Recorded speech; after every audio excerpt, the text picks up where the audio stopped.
You're under notice, John. Everything you say is for posterity. So. Thank you. I've been warned. Good.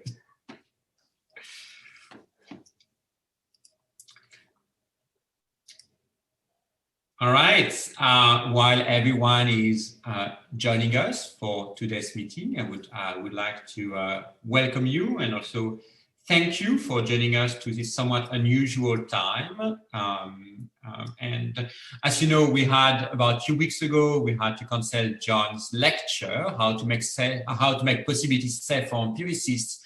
And I do believe the attack on the northeast of the USA was organized by the metaphysicians, who didn't want to hear John's views about modalities. So they shut down Zoom throughout North America so that the truth about modalities was not revealed.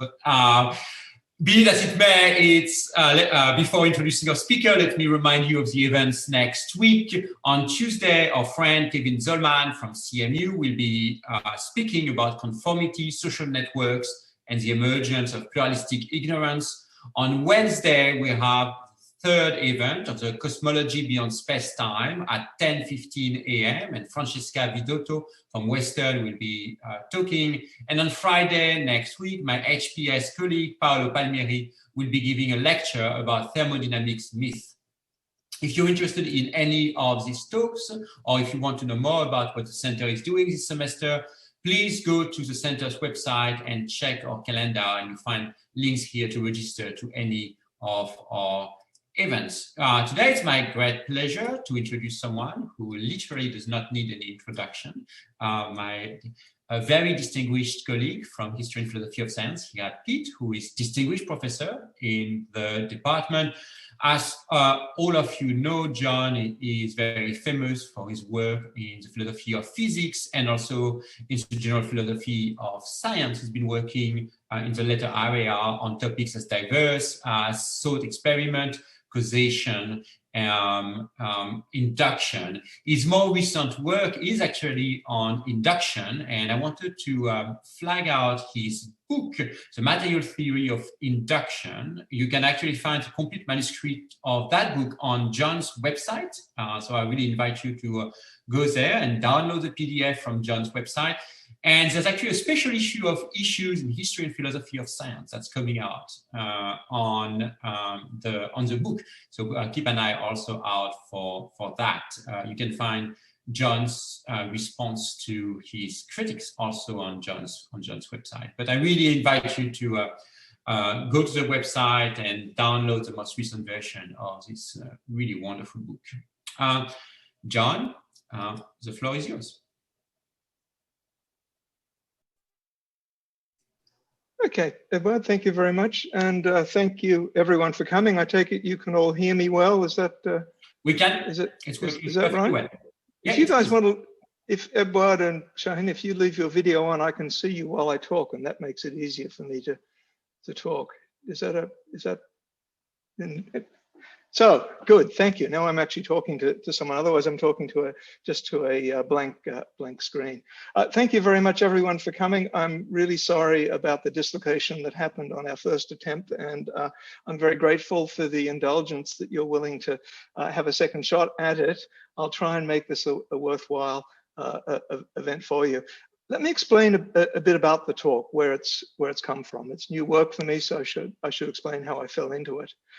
Over the last few decades, I've heard a lot of talk about possibility and necessity. I wasn't paying terribly much attention to it, but I began to notice that it was increasingly important. And as it became more and more important, I began to realize that I really didn't understand fully what was being said. I had a kind of simple, naive notion of possibility. I know what is possible to say that this might happen and necessary that that'll happen. But then it became clear that that wasn't the way the term was being used in the philosophical literature. I think maybe the focal point where I sensed the most profound difference is when someone talked about a metaphysical necessity. Right? And then the emphasis would come on the word metaphysical. It's metaphysically necessary, or it's metaphysically possible. And at that point, it was clear that that word was adding something. And I had to admit, I had no idea what was being added. So occasionally I would mention that. I'd say, look, I just didn't understand what you said. And the response was never really a clarification. The response was just an awkwardness, as if I'd just suddenly said, I've had maybe a little mini stroke and I can't understand English anymore. I started to feel very much like someone at a fancy dinner party where a wonderful joke is told and everyone laughs, hysterically. And I'm just kind of sitting there and I'm trying to figure out I didn't get it, but I didn't want to admit it. Well, I figured it was time to come clean. So I thought I would sit down and work through as best I could what at least I think the way to think about necessity and possibility are, and see how that squares with the literature. I'll tell you in advance, I'm very much an empiricist in my thinking. It's a small e empiricism, as I'll indicate. I think what we know of the world is what we learn from experience. And so I tried to develop an idea of possibility that fits with that and see how it compares with everything else.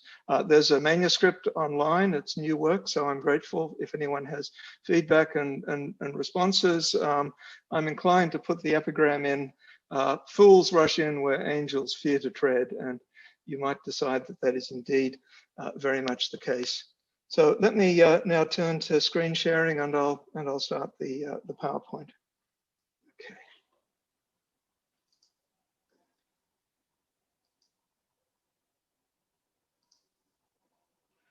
Okay, you've got the full screen there.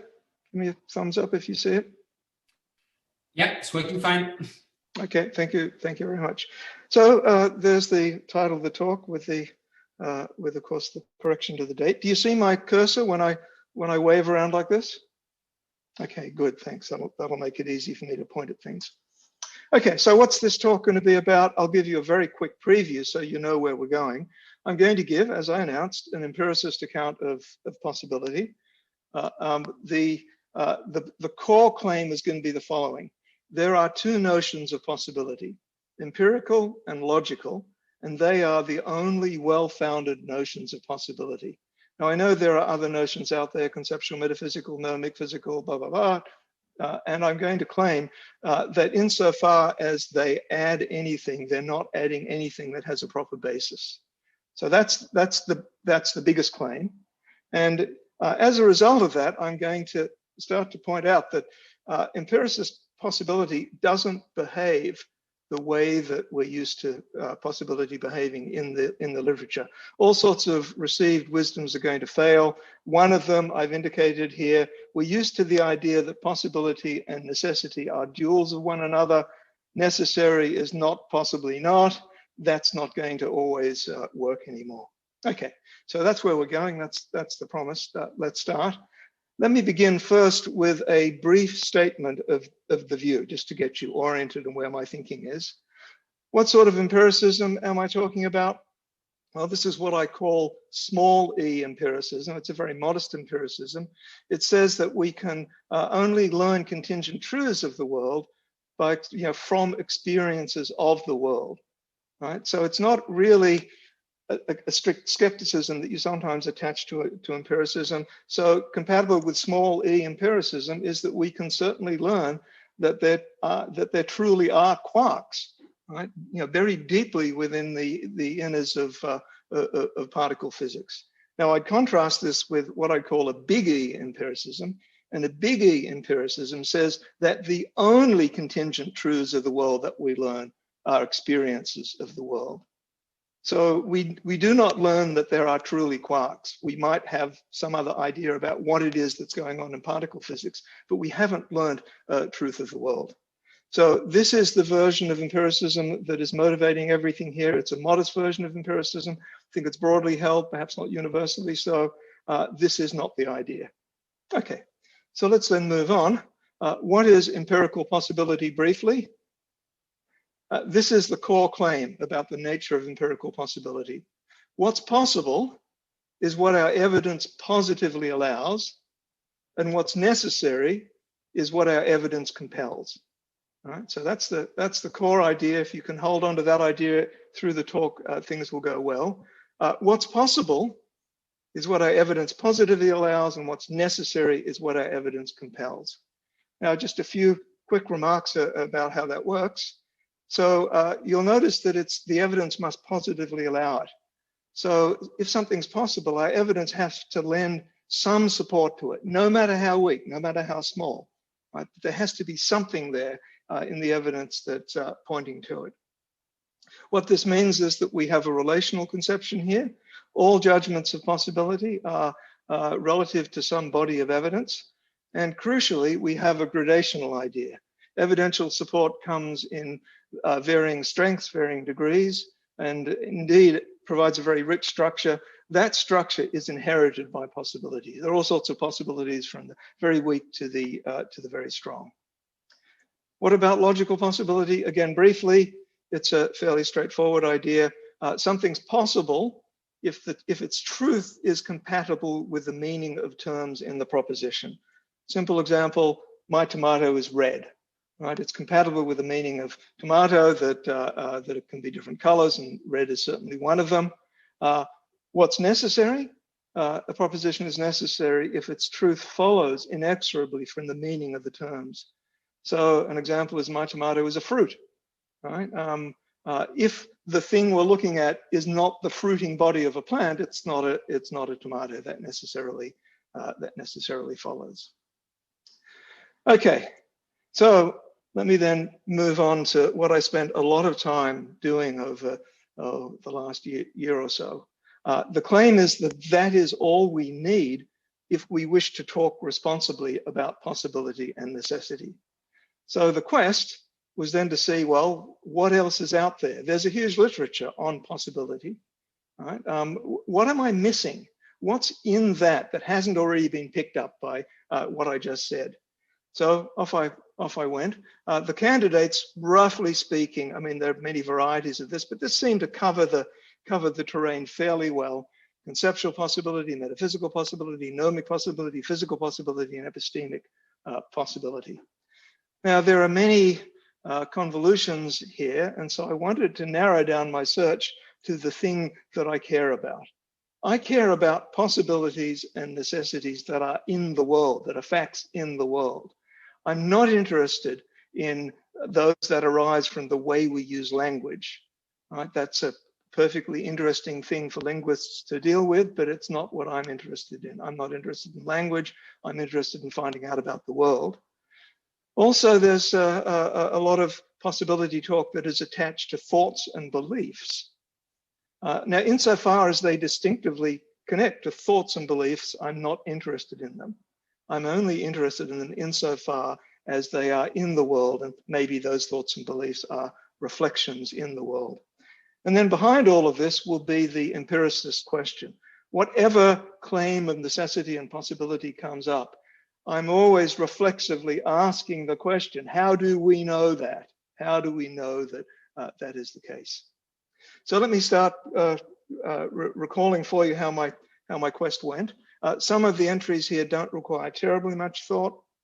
So conceptual possibility turns out to be the same as logical possibility, so it's already been accommodated. That follows from the particular way that I define logical possibility. Nomic and physical possibility could do with longer discussion, but I think they are less interesting cases to be troublesome for my view. You'll find them talked about in the paper. The basic claim is that they are a variety of empirical possibility. All we know of what's physically possible, what's nomically possible, are what we learn from experience. And I certainly don't accord laws any special status above and beyond that of empirical generalities of very wide scope. Not everyone sees it that way, but I certainly do. So that leaves metaphysical and epistemic possibility. So they're the ones that I think need to be talked about. So let me start on that. So metaphysical possibility, this is the one that occupies a very large segment of the literature. And this is the one that I tried hardest to get clear on. Now, of course, the first thing to figure out here, if you're trying to get clear on metaphysical possibility, is to figure out what metaphysics is. And if you do what I did and just go to the literature and start asking that question, what is metaphysics? The almost universal answer that you get is, it is not easy to say. Now, for someone who genuinely doesn't know what it is, like me, this is very discouraging.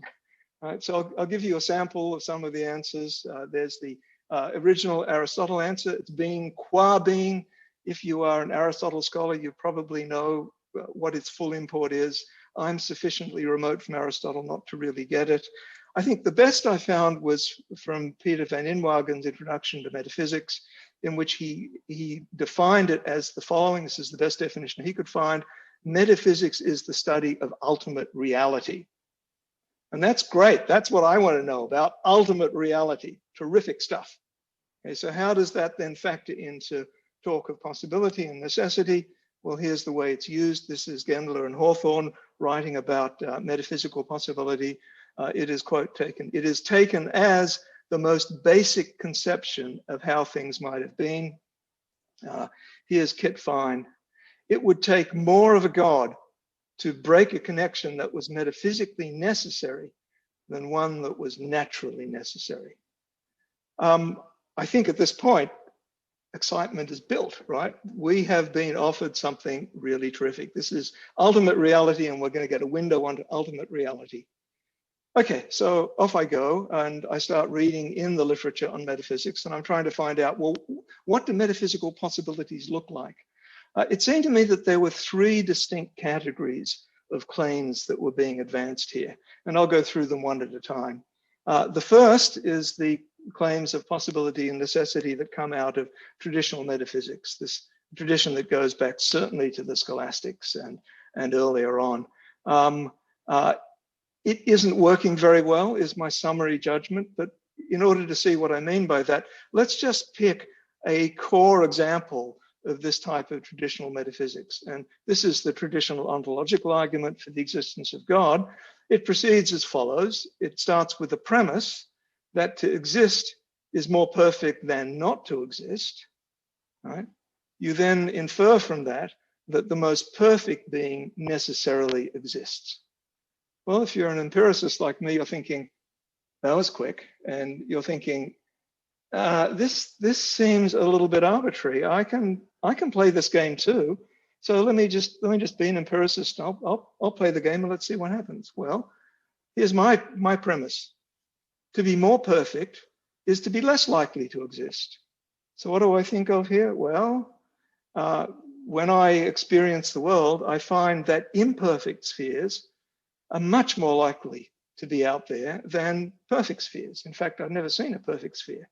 The more perfect the sphere, the less likely it is to be there. Right? So then follows by similar sort of reasoning that the conclusion is that the most perfect being is the least likely to exist. All right, this is just sophism, sophistry. I grant that completely, but that really is the point. That's all that's going on here. And Van Inwagen, after spending a long chapter trying to get this ontological argument to work, seems to agree that it isn't working. He says that all of the versions of the argument so far contain some logical error or a premise whose claim we are unable to adjudicate. Since we are many, many hundred years into the life of this argument, this is not encouraging. All right, so I don't think I'm going to get very far with traditional metaphysics. Let me now move on to what I think in present literature is maybe the most popular version of metaphysical possibility and necessity. This is the necessity that comes from rigid designations. I think you all know the examples. If you haven't come across this, you've been sleeping. Water is necessarily H2O. Gold is necessarily element 79.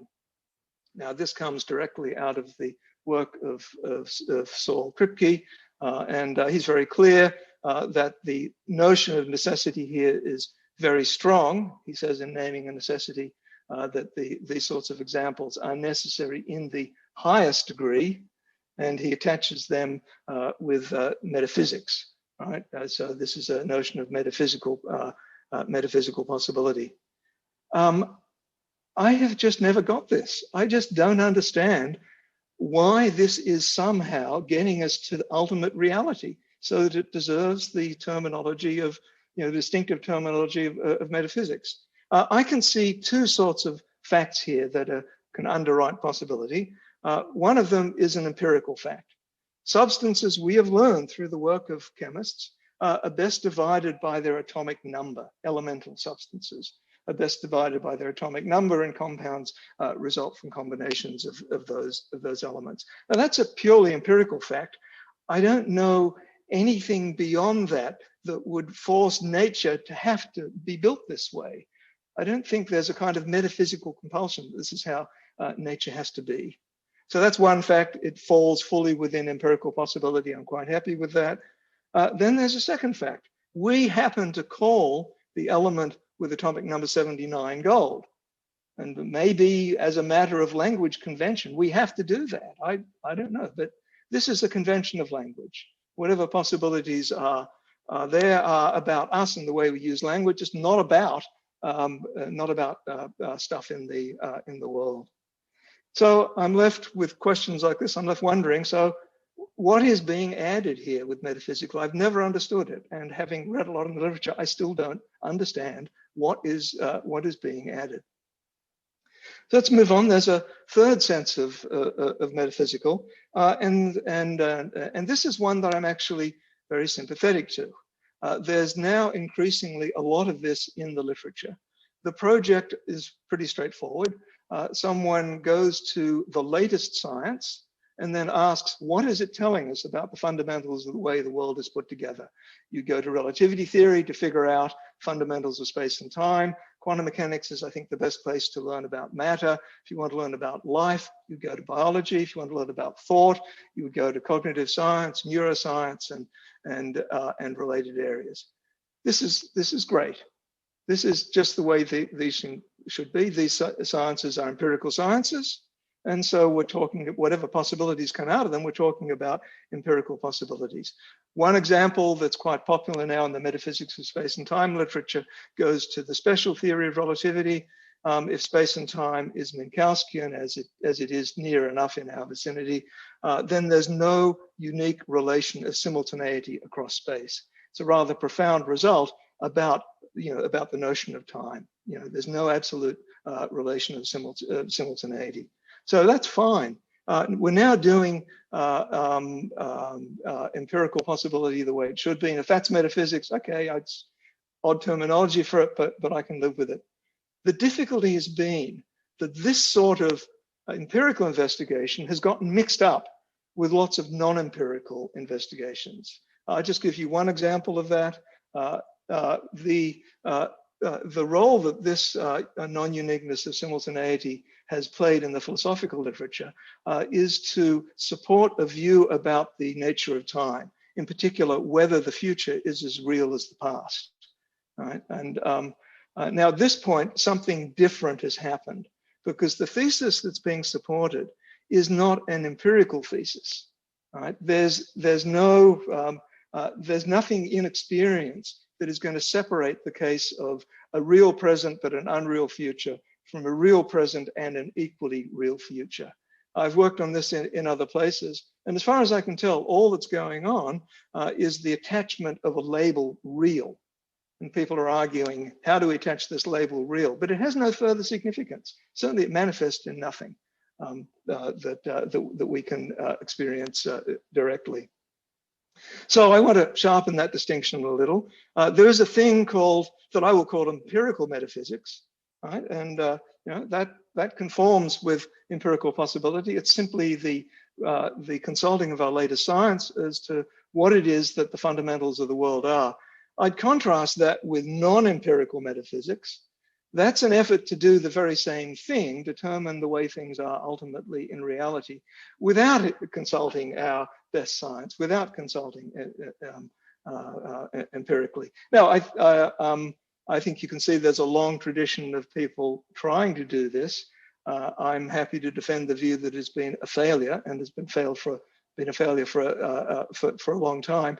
And moreover, that it is going to fail is somehow inevitable, because what you're trying to do when you're laying down this non-empirical metaphysics is you're trying to anticipate what all future science will bring.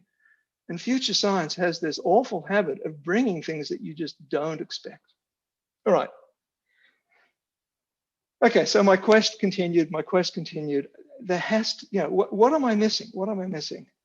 So I kept looking for people who would say, this is what it's all about. Here's a concrete list of examples that will help the novice understand what metaphysical possibility is. And I found such a list. This comes from Ted Sider. This is a list of examples of things that are metaphysical impossibilities.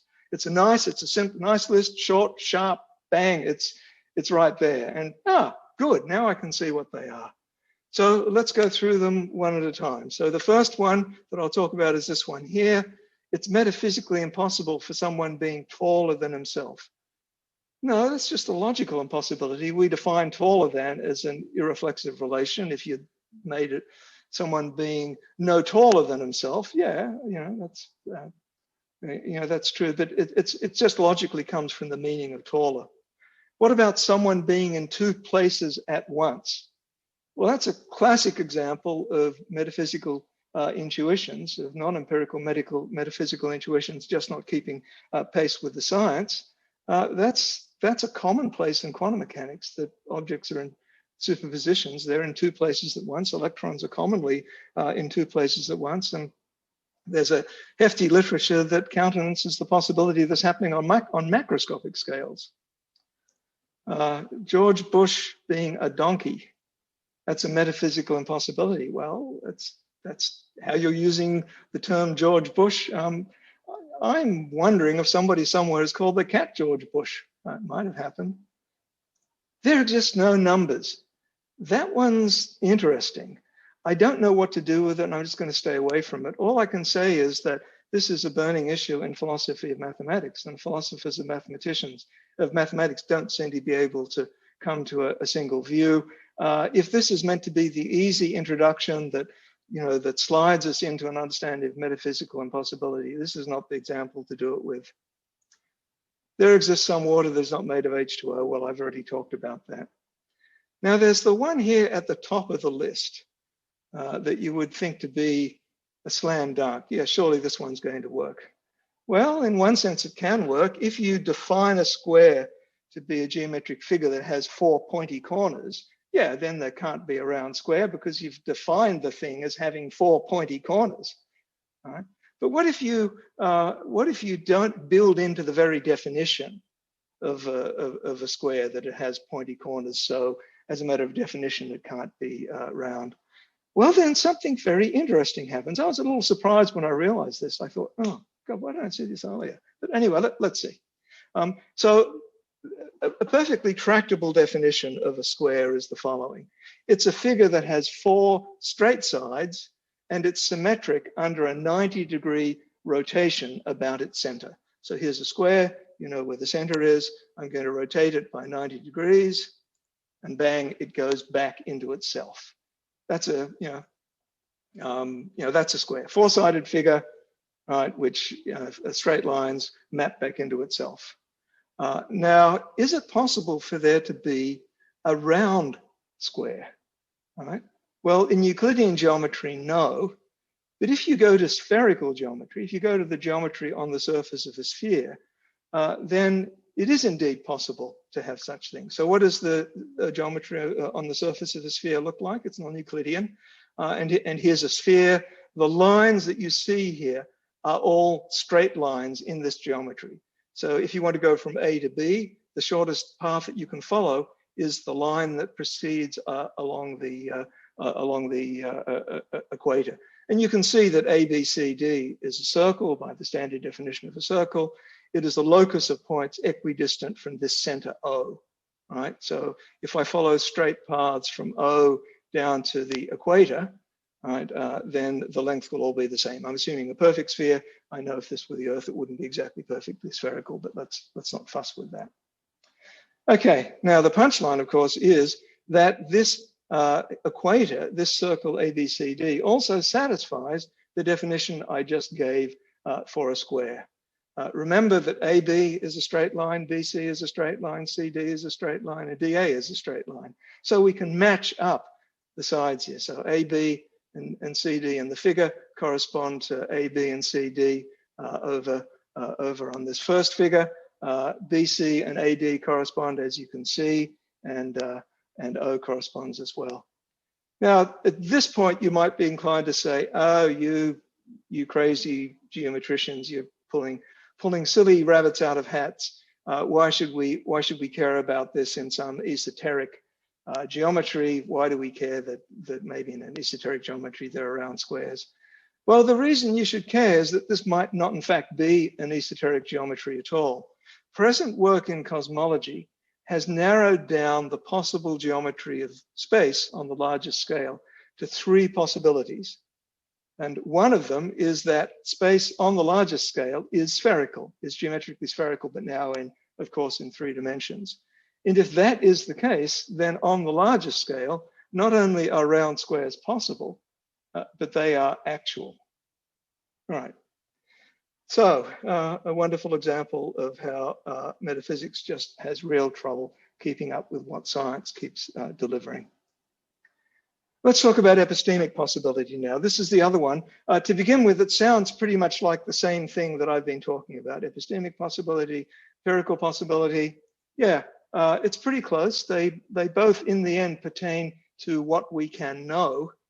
But what I'm going to argue is insofar as epistemic possibility adds anything, we don't want what it adds. What it adds is not helpful to the project of trying to figure out what are the ultimate realities of the world. So first we need to know what epistemic possibility is. This is a fairly standard definition. I got this from a volume on epistemic modality. This is the first pass definition. A possibility is an epistemic possibility if we do not know that it does not obtain. All sorts of qualifications follow, but that's the core idea. So let's compare that with empirical possibility. All right, what's being added? So let's look here on the left at epistemic possibility, and then next to it empirical possibility. Well, the first thing you notice is that epistemic possibility is defined in terms of belief states and knowledge, whereas empirical possibility is defined independently of thoughts and beliefs. It's just propositions of things concerning things in the world. So what's being added here? Well, as long as our thoughts and states of knowledge are properly reflecting what is empirically authorized, then nothing's being added. If they're going beyond, all right, then what's being added doesn't belong to our quest of what's in the world. Indeed, when I read in the literature of epistemic possibility, there's rather little concern about what's happening in the world. The concern is all to do with dealing with the great difficulties that come about from defining epistemic possibility in terms of belief states. So there's a huge fuss about whether it's the belief of just one person or whether it's the belief of a community. Is something epistemically possible if the definition fits with some relevant community as opposed to a particular individual, and which is the relevant community, and off it goes, right? All of which is tangential to the thing that I'm trying to chase down. Then comes the next thing, and that is that epistemic possibility is defined by a double negative. We do not know that it does not obtain. Whereas empirical possibility, as I've emphasized for you, requires positive evidence. You have to have some positive evidence, no matter how weak. So what's the difference? Well, the difference is that this double negative and now accords incredibly powerful creative modal powers to ignorance. Right? So let me give you an example of how that works. Here's the proposition that there is a magical wizard with powers of levitation in a parallel universe that is causally disconnected from our own. I've tried to cook up as wild an example as I can think of, something that we just have no evidence for at all, right? But we can sort of describe it. So what does epistemic possibility say about that? Well, I'll give you a moment to pause and think about it. Well, we do not know that it does not obtain. Right? So yeah, it's epistemically possible. Is it an empirical possibility? Well, no, because I've contrived the example precisely to be sure that we have no evidence at all. So, whatever epistemic possibility is adding, we don't want. It's counter to the project. Okay, now I've said a lot about what the notion of possibility I'm interested in is not. Let me now say a little more about what it is. I don't want to go into huge details here. In the paper, you'll find chapter and verse. I've laid it out rather mechanically as this proposition and this proposition and this proposition. And so if you'll forgive me to read this stuff out to you, would be a bit like looking at a used car rental contract to use an old line. So let me just go through the basic ideas and in a little more detail, and you see, I hope you can fill in the details. So empirical possibility simply is evidential support. Since evidential support comes in degrees or varying strengths, and indeed is very complicated in its nature, empirical possibility is correspondingly a very variegated thing that varies extremely in degrees. Empirical necessity is evidential compulsion. So what this means is the evidence is so powerful as to compel acceptance of the proposition. The sort of thing I'm thinking of there is something like the law of conservation of energy. It's not a logical truth. It might possibly fail, but the evidence for it is so powerful that it's the sort of thing that we take as a necessity. Logical necessity is a limiting case. And then finally, I'm most interested in one case. And this is the case in which the evidence that we consider in our relation is the evidence that we actually have. Now, this is a stronger condition that you won't always want to use. You can weaken that to talk about the possibilities relative to some hypothetical body of evidence or some counterfactual body. But I'm interested in this particular case because I don't want magical mountains and levitating wizards, and that's how I rule it out. There are other things you can do. Some of you will think of this. I don't especially favor this, but you can do it. Just as there's a ceiling that the degree of confirmation has to pass before you have a necessity, maybe there's a floor it has to pass before you have possibility. Maybe the evidence could be so weak that it's under the floor, and so we don't want to talk about the proposition as being a possibility. You might want to do that, and you might want to do that if you want to rescue the duality of possibility and necessity, but then you need a fairly arbitrary matching condition to match the two thresholds. Okay, so you got the idea here.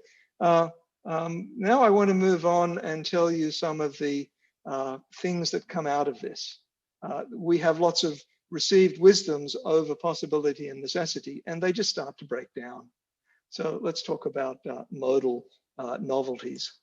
Well, the first one I want to talk about is the duality of possibility and necessity. It isn't going to work. Now, to see that, it's pretty simple. Let's just think of the continuum or range of the extent of evidential support. It goes all the way from one end where you have things that are assuredly not the case, all the way to the other end where things are assuredly so on the evidence. Let's pick something that's in the middle somewhere.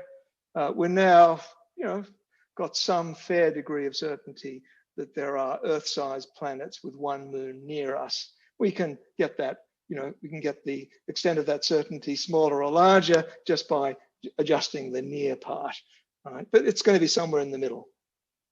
Then we can go to the assuredly end and pick something like the one I mentioned already, the conservation of energy. There are no perpetual motion machines. Now, this has very high degree of support. It is not an unchallengeable thesis in science. In fact, it has been challenged at various times in the course of the last century. If you go back far enough to the early days of quantum mechanics, it was challenged by the Bohr-Kramer-Slater proposal when they were struggling with awful problems in quantum mechanics. It was challenged again when the steady-state theorists developed cosmology, starting in the 40s, 50s, and 60s. The failure of energy conservation was just one of the basic possibilities. So we'll call that proposition P. Then, of course, at the other end, we have its negation, not P, that energy conservation is violated. It's got very little evidence for it. Every now and again, people think they might have found it. Steady-state theorists thought they had it in their steady-state cosmology, but really it's very, very on the very, very low end of things. Now let's convert that into possibility talk. This is, in terms of empirical possibility, necessarily P.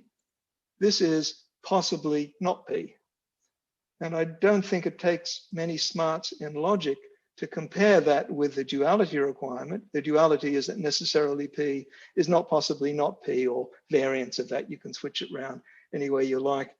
And I think you can see quite directly, it's just contradicted. It just isn't right. Necessarily P is living with possibly not P. Okay, so that's out. Now I just want to talk about something that's easy to overlook, but boy, I think it matters. If you're interested in possibilities in the world, right, you realize you're dealing with a very rich concept, very rich and very subtle, and it comes in all sorts of varieties and degrees, mirroring the sorts of things that we get out of confirmation. The literature in the metaphysics of possibility and modality in general has simply flattened all of this and works almost entirely with just two notions. I know every now and again people talk about degrees, but it's a very, very small part of the literature. So think about the span that we're talking about here. In the middle, we have this Earth-sized planet with one moon near us. On the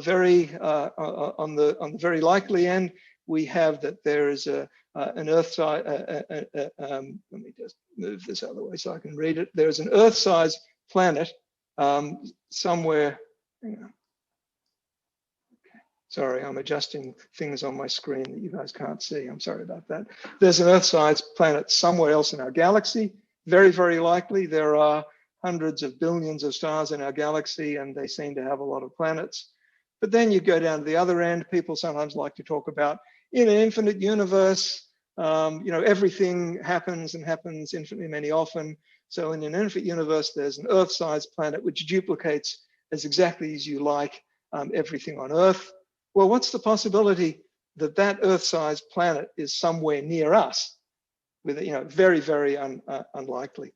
So here clearly you have a range, a gradation of possibilities that are going from very weak to very strong, and the differences matter enormously if you're interested in possibilities. But the standard literature is just flattening it out completely. Okay, let's move on to the next thing. Possible world semantics. Now, possible world semantics is just lovely, right? This talk of possibility and necessity can be very difficult. It can be very complicated. Possible world semantics gives us the possibility of, or gives us the facility of reducing all of that talk to set theory. It all just becomes set theory. And that's just so lovely and so inviting. Who wouldn't want that to happen? So for example, one of the basic ideas is that necessarily P means that P is true in all possible worlds. Great. Right, that's very simple. And of course, possibly P means there's one world in which it's true. There just has to be one, and now you say possible, we got it. Well, I think if you just think back at the examples I've been looking at, this fails, right? It fails in the very example I just gave you. The whole point of the conservation of energy is that it is not absolutely assured. There are possible worlds, and possible worlds considered by science, right, in which it fails. The expanding universes of steady-state cosmology was a possible world in which it failed. So this is a blow, right? Because it's it was so easy. We were just doing set theory, and now we can't do simple set theory anymore. But maybe there's a possibility of rescuing possible world semantics. Well, to rescue it, we need to look at the components that aren't working very well and ask ourselves, what do we do to it in order to make it work better? Well, the first thing that we want to look at is the set of possible worlds. Now, there are different ways that these are introduced, but the standard way seems to be that a possible world is the set of all truth valuations for some set of propositions.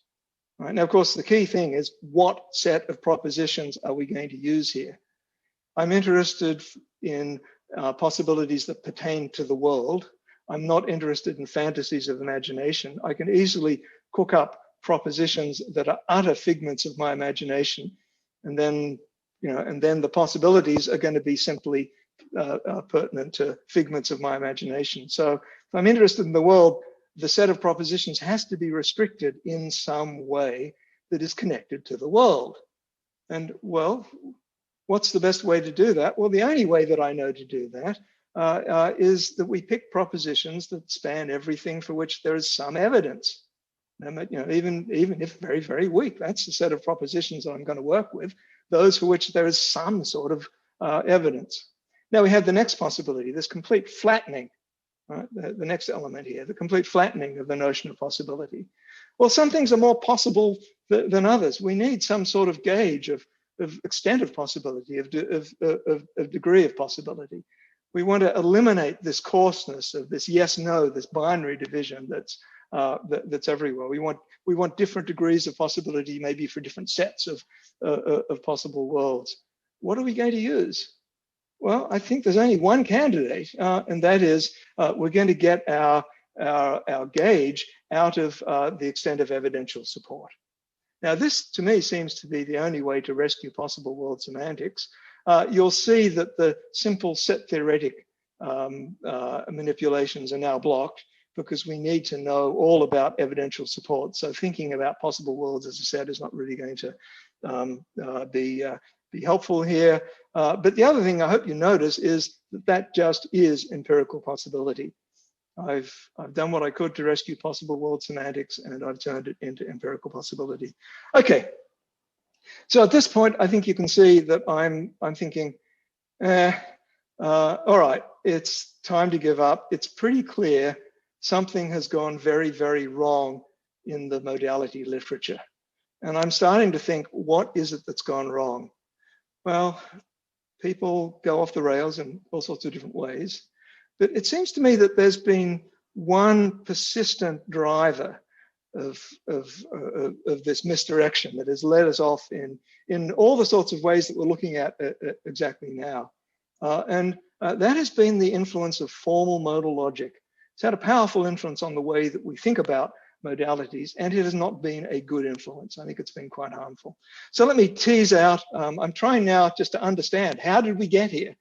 And I'm trying to sort of walk a pathway through a bit of the history to see if I can see where this has all come from. I think the modern literature that many of us look at begins with Saul Kripke's work. This is his famous 1959 paper, completeness theorem for modal logic. He proved the completeness of a version of S5 modal logic. And when you look at the paper, you see all of the ideas that I've been talking about. They're in there. They're just part of modal logic. Those of you who know modal logic will say, yeah, of course, we know that, but let me, indulge me, I'll just go through it. So here on the first page, we get the duality of possibility and necessity. It is simply a definition of possibility. Possibly A is not necessarily not A.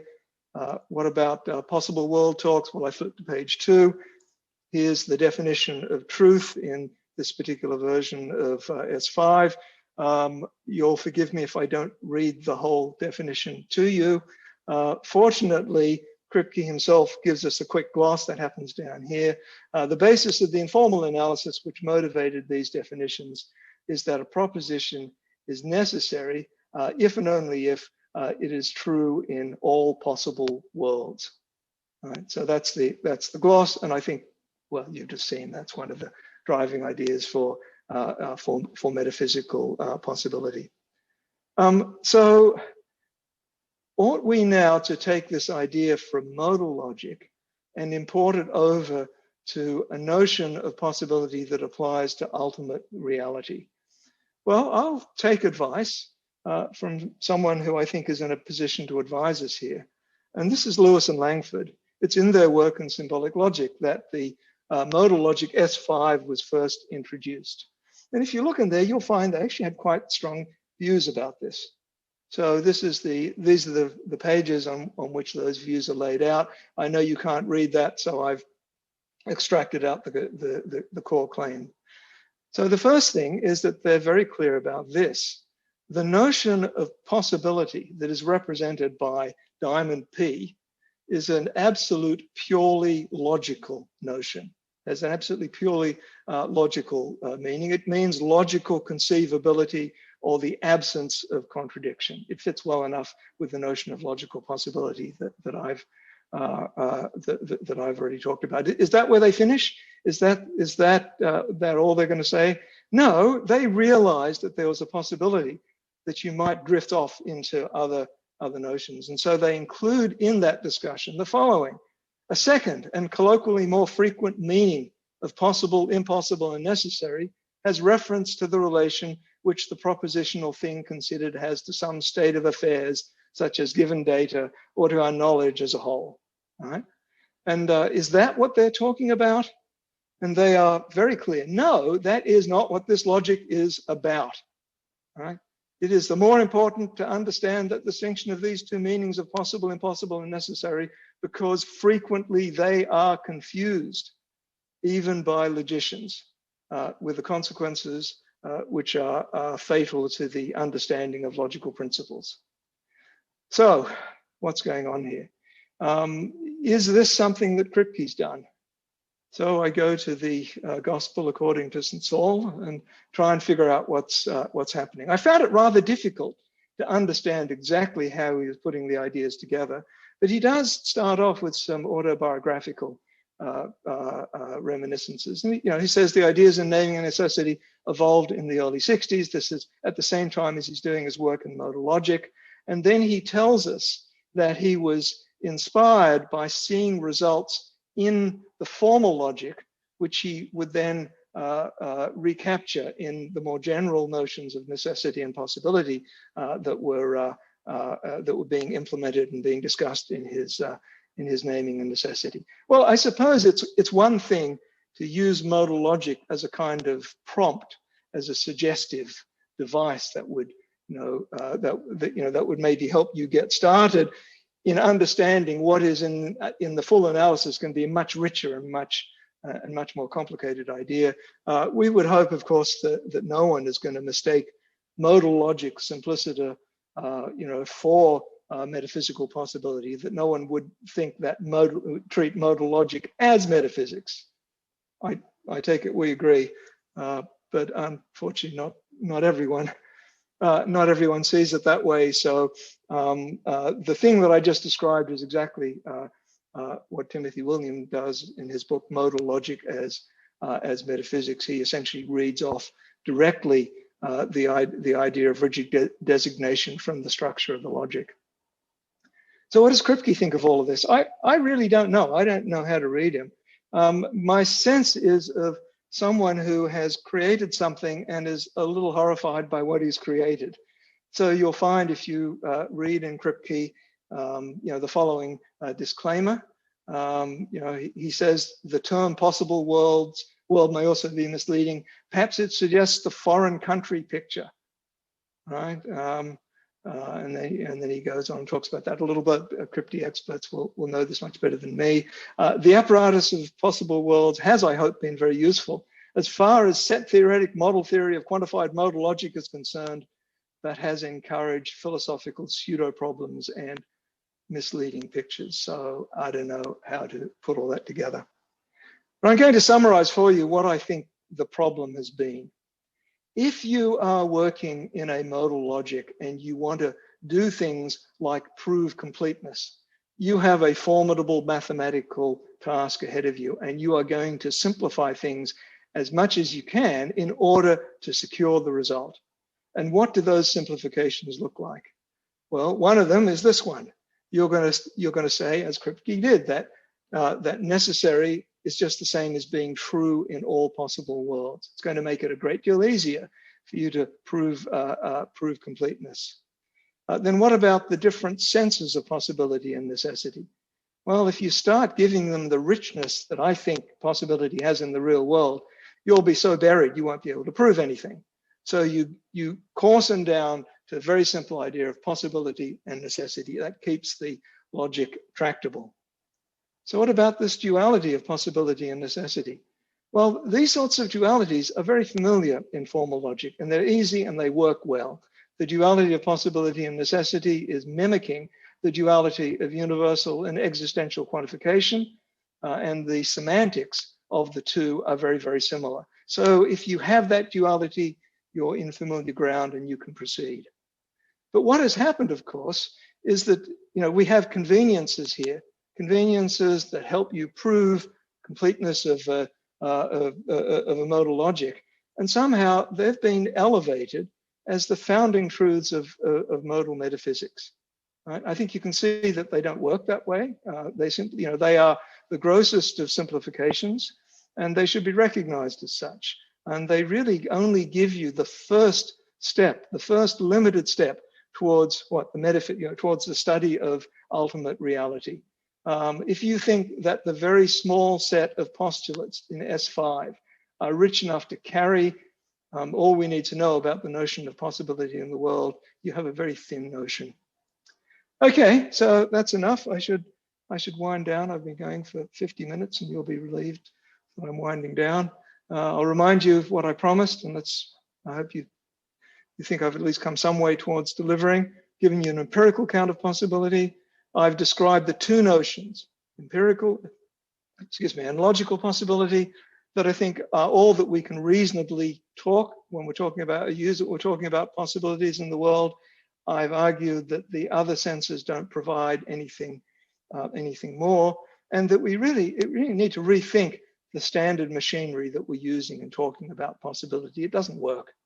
Right? And there's a serious methodological problem here in philosophy. I've enjoyed our brief time together, and if you have as well, you might want to read more. If you haven't, my sincere apologies. But if you're in the first group, please go to my website, and on the first page of my website, you will see this paper, and this paper is. Oh, I just realized I didn't put the title on the website. Never mind.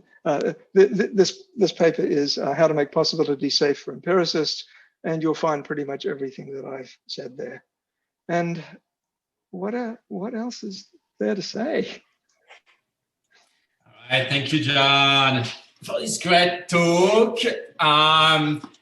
So Shaheen, why don't you go first while I'm up? Oh, before you go, Shaheen, let me just remind all of the attendees that if they have a question, they need to put down their names on the Q&A box, and I will promote you to the panelist status, and so that you can ask your question directly to John. And I don't have to be the middle voice or your mouthpiece. So Shaheen, why don't you start while I'm actually moving people to the panelist status?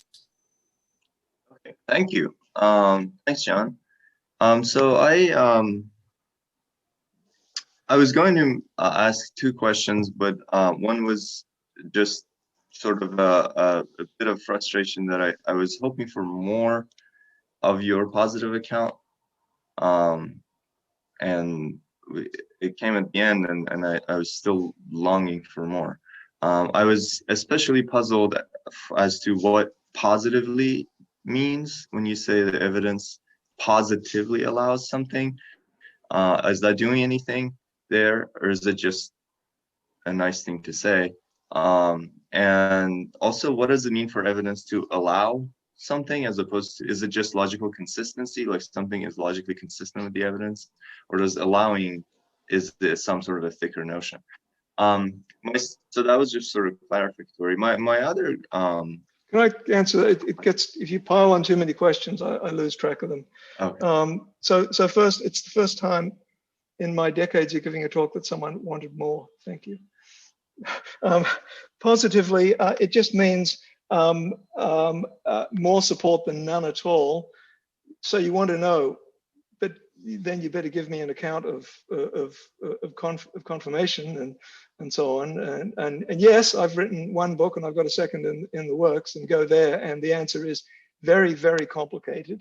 But insofar as you understand what any extent of confirmation at all is, then that's the notion to use.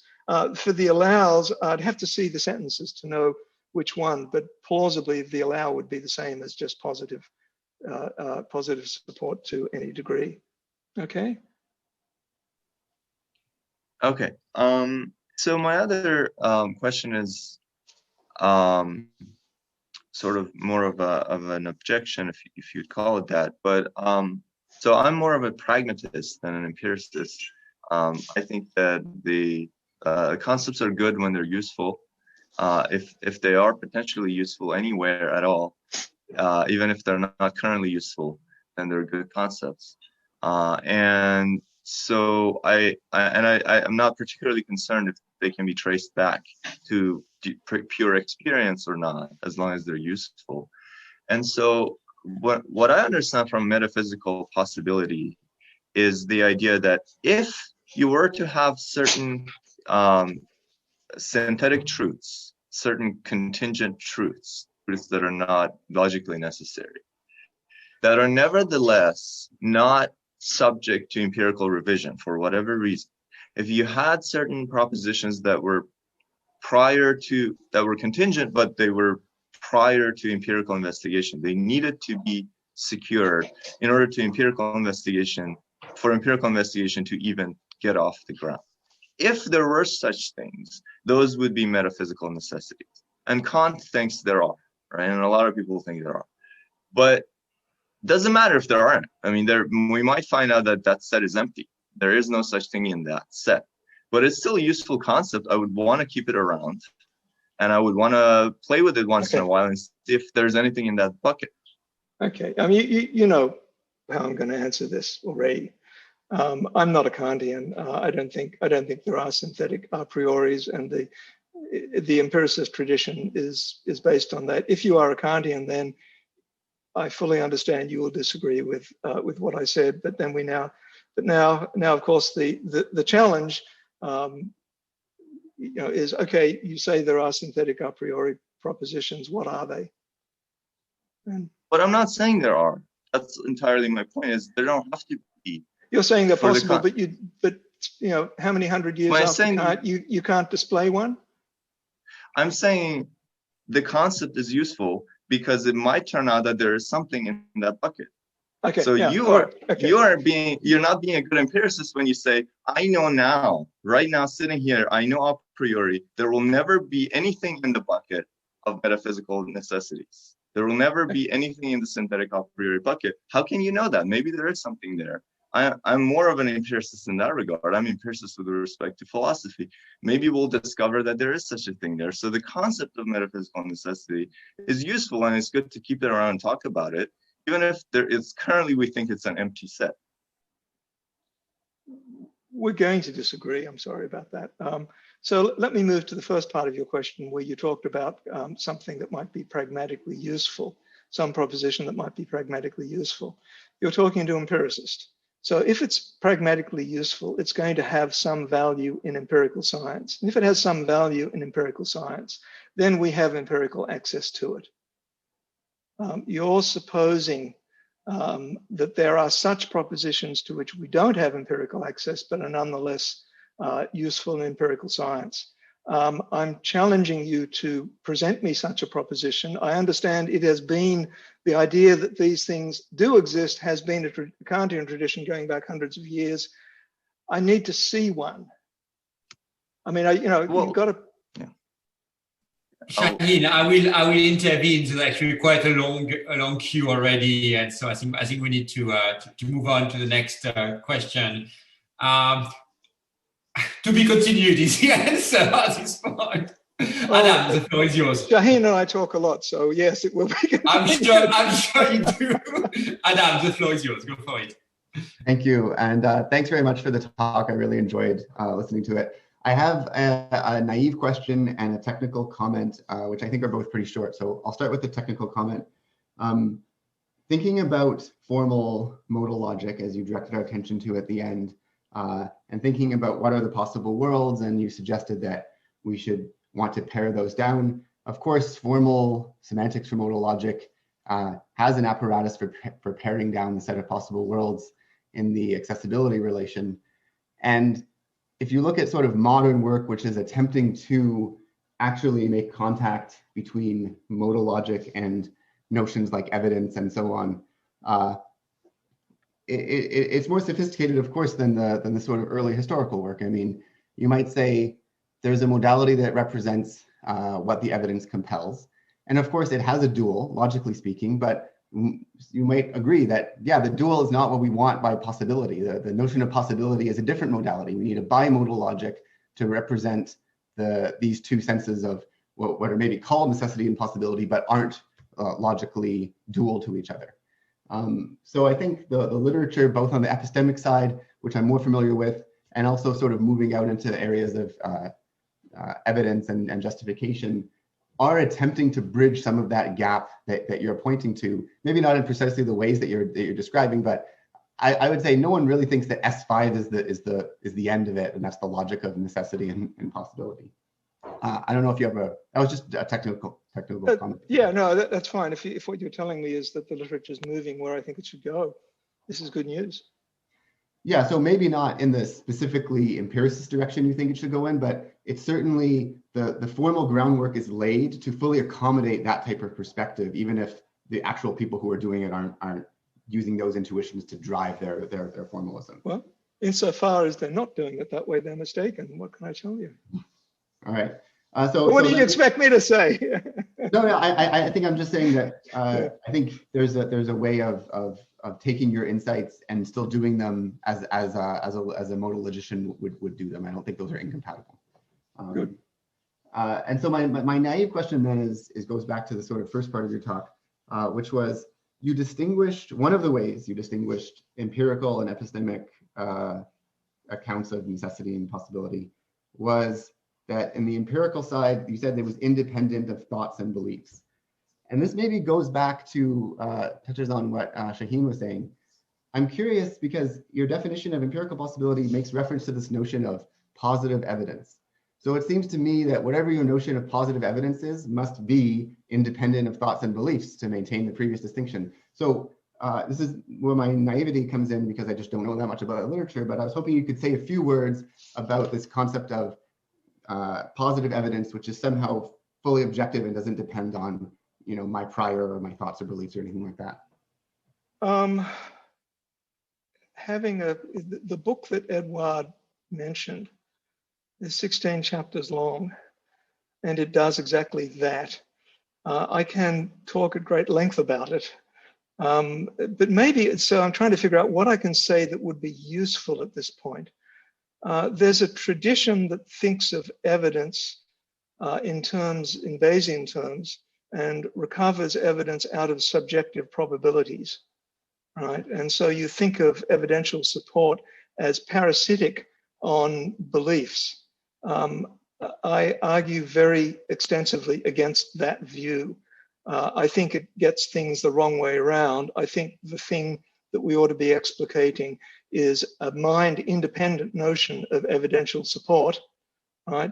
And then how that is going to guide our beliefs is a second step. I just think that whole literature is inside out. Now, as to what is the one true correct logic of inductive inference, I say there is no single true logic of inductive inference.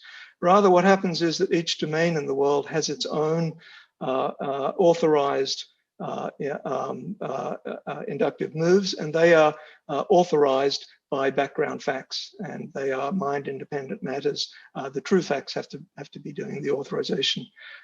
You'll forgive me if I don't say terribly much more. People in Pittsburgh at this point are rolling their eyes saying, God, here he goes again. Thank you. All right, thanks, Adam. Next on the list, Chris, you're next. Thank you very much.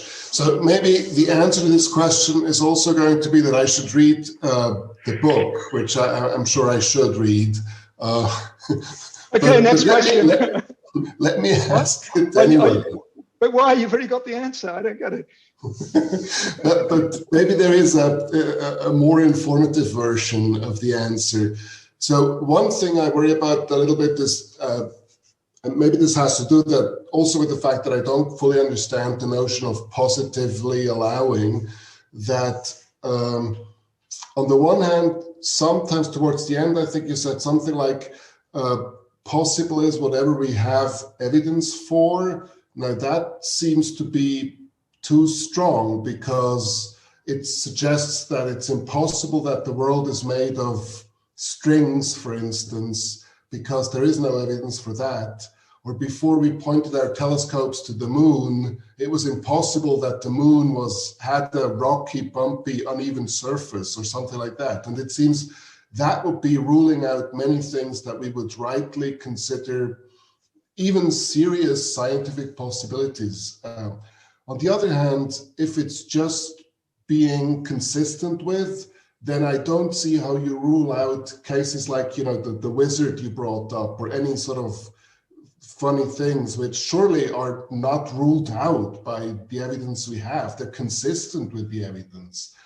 So it seems to me, for your notion of possibility to do the work that you wanted to do, it must be somewhere in between. And I wonder whether there is a short answer to where it is and how I should think about that. Thanks. No, it's not somewhere in between. It's exactly what I said. You just don't like what I said. So let me go over it again. What's possible is what we have evidence for, no matter how weak. So this worries you because there are strings, and you know, prior to Galileo and his telescope, did we have evidence that there was stuff on the moon? Well, let's talk about strings. If you are of a quantum gravity persuasion, you will no doubt say we have no evidence for strings. But if you are a string theorist, you will say there is abundant evidence. In fact, if you are Richard David, you will say that all the evidence we already have is in fact adequate to establish to high certainty that there are strings. So I'm not worried about that example. What about that there are mountains on the moon? Didn't Giordano Bruno get into considerable trouble over the idea that there were many worlds just like ours? He was burned at the stake in 1600, and that was prior to Galileo looking through his telescope. You go all the way back to antiquity, and people have thought it was reasonable that that what's up in the heavens are other worlds like ours. Now, how strong was their evidence? Really, really slender, but there was enough. And so, yeah, wizards. I do want to rule out wizards. I mean, are you really comfortable having no distinction between the wildest fantasy of your imagination, just make it as crazy as you possibly can, and just say, yeah, that's possible, versus, you know, maybe, I don't know, maybe there are people living on the moon, right, in antiquity, right? No, I'm not saying that, but I'm wondering what the stable position in between is. And I'm worried that it may not be as stable as you think. I don't think there is a position in between. At least I'm not advocating one. I'm advocating the first. Well, okay. But then, you know, the question is, what does it mean to have evidence for, of course? Oh, well, then we get back to go read the book. Yeah, okay. I mean, I don't say this lightly. This has been a major focus of my research life. Yeah, no, I know. I think what this, yeah. All right, okay, guys. We have 17 minutes, and it turns out that both John and I must really leave at 1 for the pleasure of a departmental meeting. So Aditya, you're next. Sorry if I butchered your first name. I apologize. Okay. Thanks for the talk. John, Mark Lang in his book, this is debate in physics about dependence relations among laws. So, you know, symmetry principle comes first, or, you know, laws comes. Slow down a little. I'm not catching all the words. Slow down. There is this in physics about dependence relations among laws and symmetry principles. So written by, who's the author? Or laws come later. And Mark Lang in his book, you know, makes a statement that there's some laws that transcend all of the laws of the world. So in making the statement, to me, it seems like, giving a distinction, he sort of, you know, conflates an epistemic possibility with, an empirical possibility with an epistemic possibility. So in saying that some things transcend all the laws of nature, like symmetry principles, you know, least action, you know, conservation principles, things like that.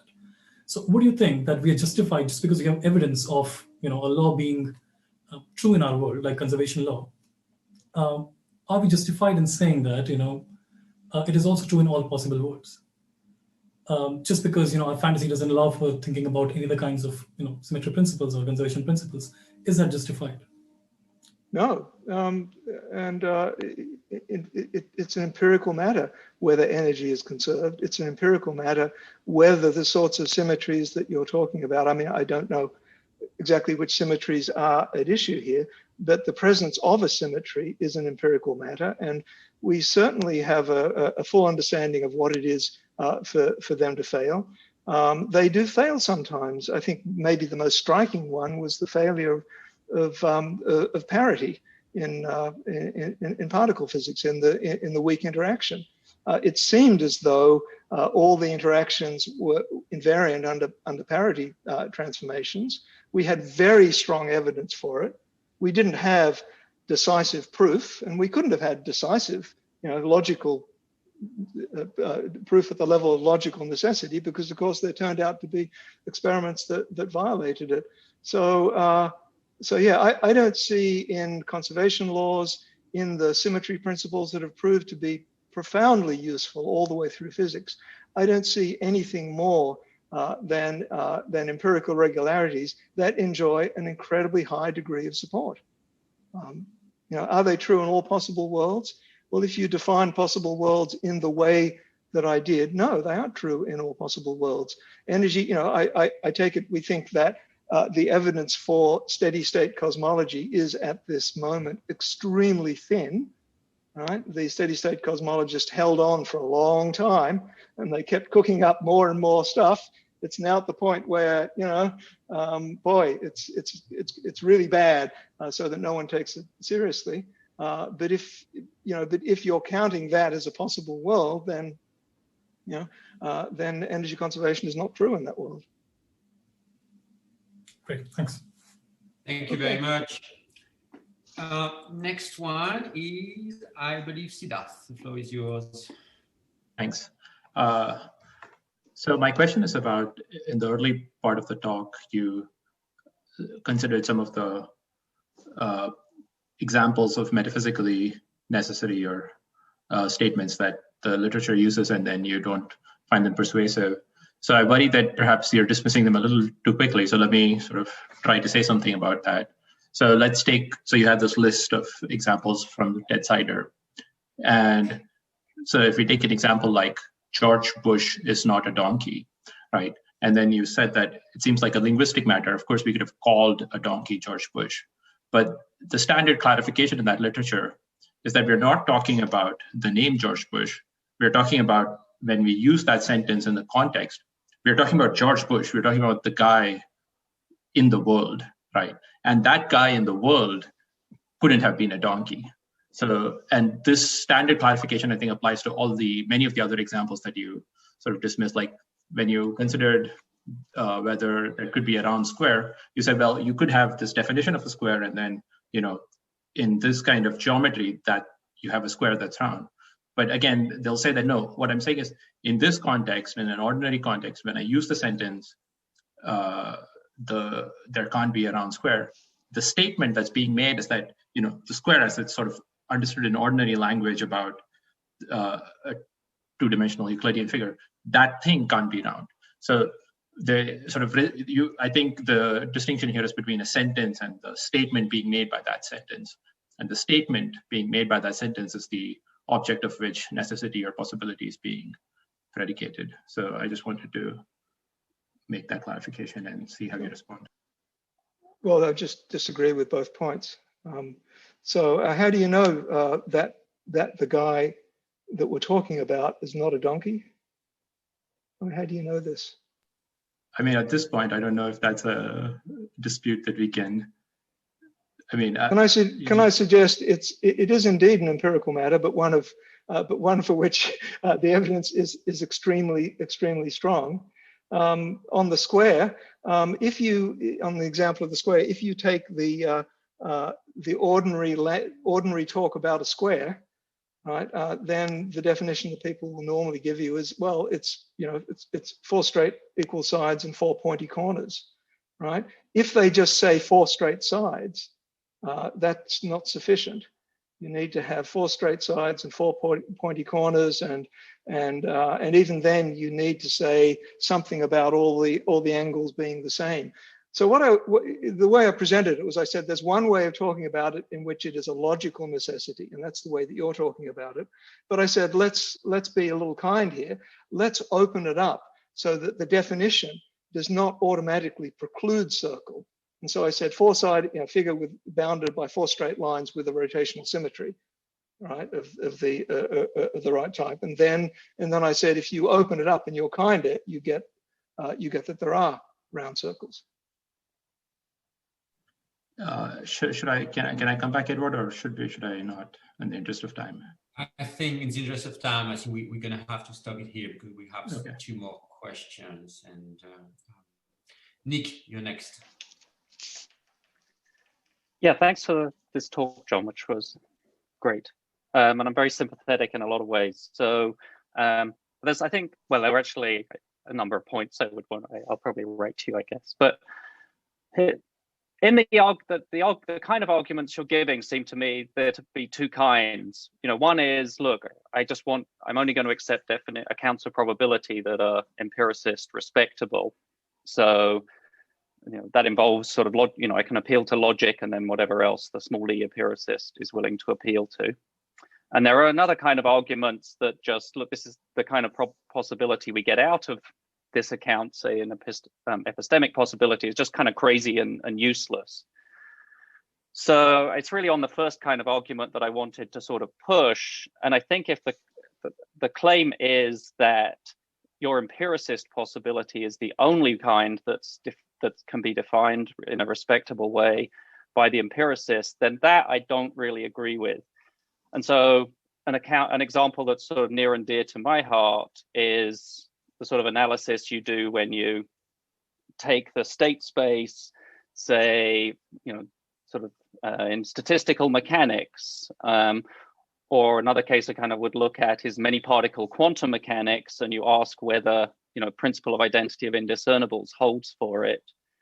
Then I think I think I'm thinking that the sort of apparatus of possible worlds is kind of applying to the states there. And I think I'm dealing with a notion of possibility where I'm saying, these states are all and only the possibilities. And that seems to me a perfectly reasonable empiricist notion of possibility that doesn't come down to the same of yours, because it's more restrictive, because I'm saying, in that framework, states that lie outside the state space that might have sort of some positive evidence for, I'm not going to treat them as possible for the analysis that I'm doing. So it seems to me there are other kinds of possibility that are definable, and perhaps even some that are interesting to define. Yeah, we might need to talk more about this, but I simply have no idea why you think this is outside of the idea that I've advanced. So you talked about 2 sorts of state spaces. I'm asking what are the possibilities for quantum particles in the world, and I would just say exactly what you said. And what authorizes me to say that? Well, it's all the empirical evidence that we have for quantum mechanics. I'm trying to figure out what is it that I've said that you think is not in what you've said.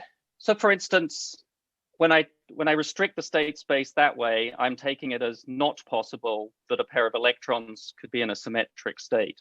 But I don't see that there's, maybe there's some evidence that there are, for instance.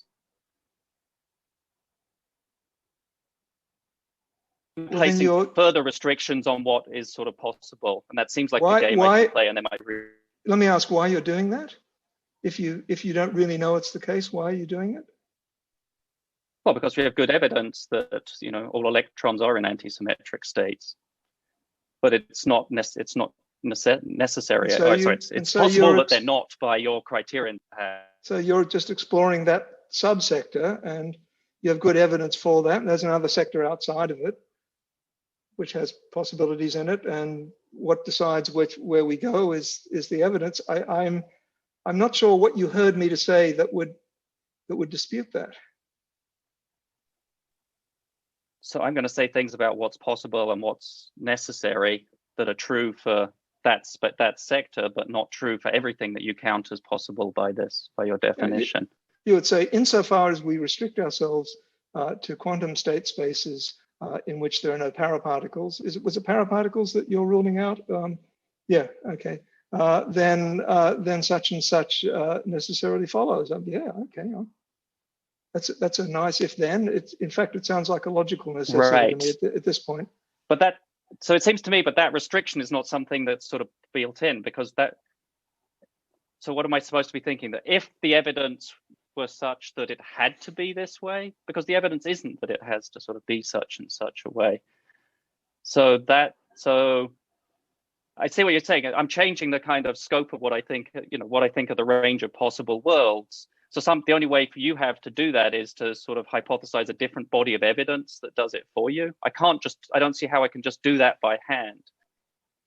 I'm having trouble just following the example. So you've got someone who goes to a normal quantum mechanical state space of the type we normally use that has bosons and fermions in it, right? And you're just exploring one sector of the realm of possibility, right? And and it's not possible that there are paraparticles in that sector, but in terms of the total evidence that we have, it's possible that there are paraparticles. Sorry, can I chime in? Maybe I can help. Is the distinction between?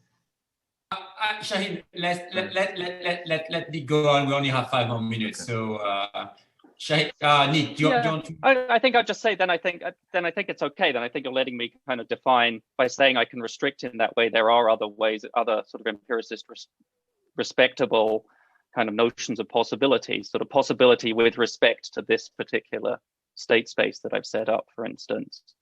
And so I think that, okay, then that's okay. Good.